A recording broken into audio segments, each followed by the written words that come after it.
అన్యాయం చేస్తున్నారనే ఒక విధంగా కూడా ఆలోచించుకోవచ్చు. ఓకే, థ్యాంక్ యూ అండి రాజేష్ గారు. సో మొత్తానికి మరి ఆచార్య గారు,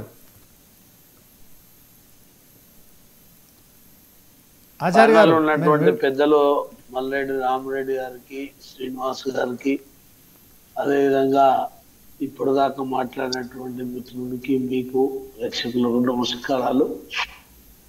మంచి విషయాలు వారు చెప్పడం జరిగింది. ముఖ్యంగా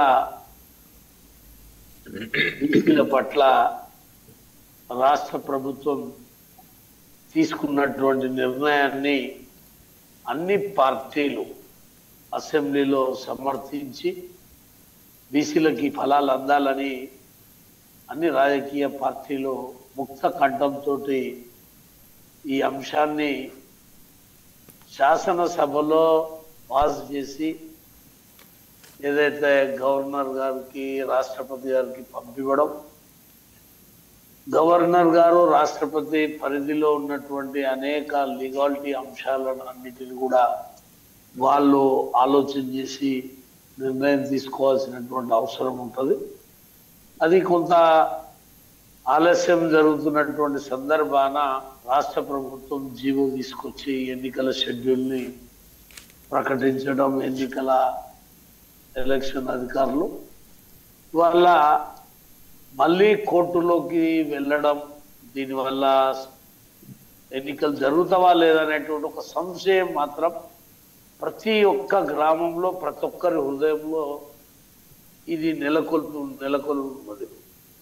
అయితే నేను రిక్వెస్ట్ చేసేది ఏంటంటే, ఎవరైతే కోర్టులు వేసిరో వాళ్ళు అన్ని రాజకీయ పార్టీలని, బీసీ ప్రజలని అందరినీ కూడా గౌరవించి వాళ్ళు విత్డ్రా చేసుకుంటే మంచిది. ఎందుకంటే గతంలో 10% ఈడబ్ల్యూఎస్ కేంద్ర ప్రభుత్వం ఇచ్చినప్పుడు దాన్ని ఏ రాజకీయ పార్టీ కానీ లేకపోతే ఎవరు కూడా వ్యతిరేకించి చేయలేదు.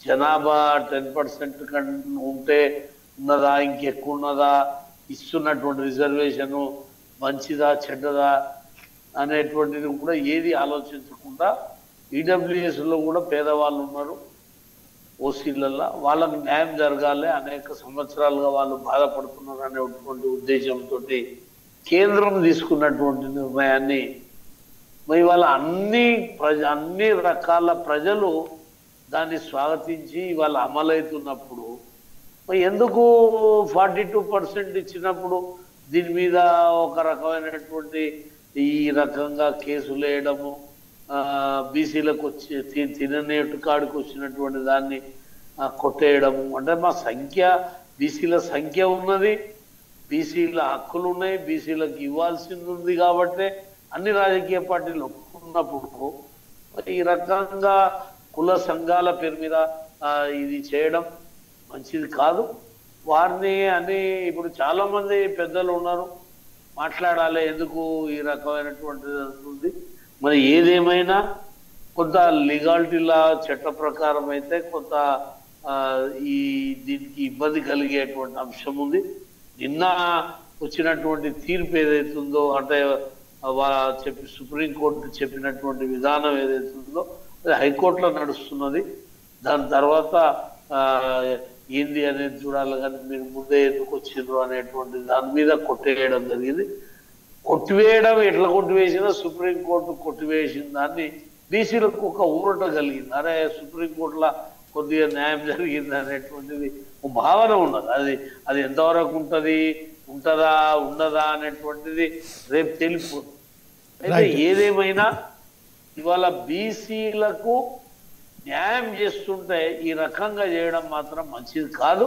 అన్ని పార్టీలు ఇవాళ ముందుకు వచ్చినాయి బీసీలకు న్యాయం చేయాలని. ఒకవేళ ఈ రకంగా చేస్తే అది బీసీలకు కావాలనే అన్యాయం చేస్తున్నట్టు స్పష్టంగా కనపడుతుంది. ఎవరు చేస్తుర్రు, ఏంది చేస్తుర్రు, వీళ్ళు వెనుక ఎవరు ఉన్నారు, ఇవన్నీ కూడా తర్వాత అన్నీ కూడా మెల్లమెల్లగా బయటపడతాయి. వాళ్ళ రెడ్డి జాగృతి సమితి అతను సంబంధించిన అధ్యక్షుడు మరి ఎవరో అతను వేయడం, ఎందుకంటే ముఖ్యమంత్రి గారు అనేక సందర్భాలలో రెడ్డి జాగృతి సమితి మీటింగ్లలోకి వెళ్ళారు. వాళ్ళందరితోటి అనుసంధానం ఉంది, సంబంధం ఉంది.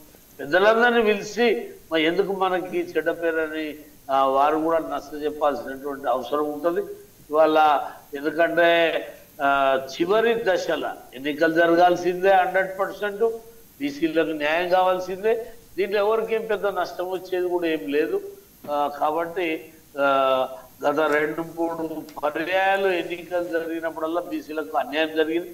మాకు ఆనాడు ఎన్టీ రామారావు ఇచ్చినటువంటి 33% కూడా మాకు అందుతలేదు అనేటువంటి బాధల బీసీలు ఉంటే ఈ రకమైనటువంటి రాజకీయ పార్టీలందరూ కూడా బీసీలకు చేయడం దీన్ని నేను స్వాగతిస్తున్నా.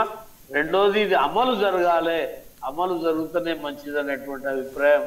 ఎందుకంటే బీసీలలో ఒక భావన ఏర్పడుతుంది, అరే ఇవన్నీ మాతోటి రాజకీయాలు ఆడుతున్నారు, కావాలని ఇవన్నీ డ్రామాలు ఆడిర్రు, మాతోటి ఇవన్నీ చేస్తున్నారని ఇంకా బీసీలలో క్రోధం కావచ్చు, లేకపోతే బాధ కావచ్చు, ఇవన్నీ కూడా బీసీలలో ఒక ఆక్రోషం వస్తుంది. దయచేసి కేసేసినటువంటి వాళ్ళు పునఃపరిశీలన చేయాలి. ఏదైతే హైకోర్టులో విత్డ్రా చేసుకుంటే మంచిది. రెండోది రాష్ట్ర ప్రభుత్వం ఏదైతే డిబేట్ కోర్టులో చాలా బ్రహ్మాండంగా మంచి అడ్వకేట్లను పెట్టి డిబేట్ చేపిస్తే బాగుంటుంది అనేటువంటిది కూడా నా వ్యక్తిగత. ఓకే ఆచార్య గారు, థ్యాంక్ యూ. బచ్చు శ్రీనివాస్ గారు.